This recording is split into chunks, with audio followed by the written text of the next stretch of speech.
തെരഞ്ഞെടുപ്പ് കഴിഞ്ഞിട്ടും വിട്ടൊഴിയാതെ വടകരയിലെ അശ്ലീല വീഡിയോ വിവാദം. ആരോപണത്തിൽ നിന്നും ഇടത് സ്ഥാനാർത്ഥി കെ ശൈലജ പിൻവലിഞ്ഞുവെങ്കിലും വിവാദം പാർട്ടിയെ വിടാതെ പിന്തുടരുകയാണ്. അതേസമയം വിഷയത്തിൽ നിലപാട് പറയാനാകാതെ ആശയക്കുഴപ്പത്തിലാണ് പാർട്ടി നേതൃത്വവും. ഒരു സ്ഥാനാർത്ഥി എന്നുള്ള നിലയിൽ എന്നെ തുടർച്ചയായി വ്യക്തിഹത്യ ചെയ്തുകൊണ്ട് UDFിൻ്റെ സ്ഥാനാർത്ഥിയും അവരുടെ മീഡിയ വിങ്ങും നിരന്തരമായിട്ട് ആക്ഷേപം ചൊരിഞ്ഞുകൊണ്ടിരിക്കുകയാണ്. ഇങ്ങനെയുള്ള വ്യാജ വീഡിയോ ക്ലിപ്പുകൾ ഉണ്ടാക്കാൻ ഒരു പ്രത്യേക സംഘം തന്നെ ഉണ്ടെന്നാണ് എനിക്ക് മനസ്സിലായിട്ടുള്ളത്.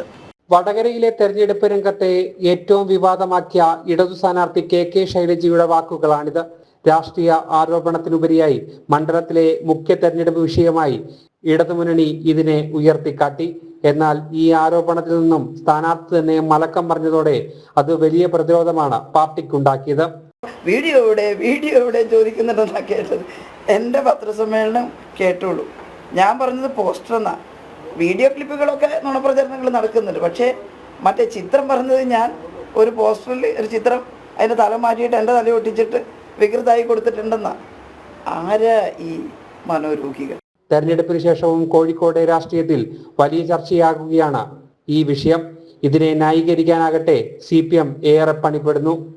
വ്യാജമാണെന്ന് അന്വേഷണത്തിലൂടെ തെളിയിക്കപ്പെടുന്നത് വരെ അത് ആ അന്വേഷണത്തിൻ്റെ പ്രോസസ്സ് നടക്കട്ടെ. അതിനു മുമ്പ് ഒരു മുൻവിധിയോടുകൂടി വരുന്നത് ശരിയാണോ?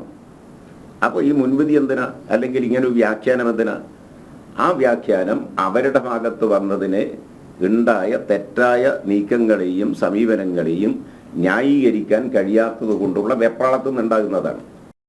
എന്തായാലും വരും ദിവസങ്ങളിലും അശ്ലീല വീഡിയോ വിവാദം സജീവ ചർച്ചയാകാനാണ് സാധ്യത. ജനം, കോഴിക്കോട്.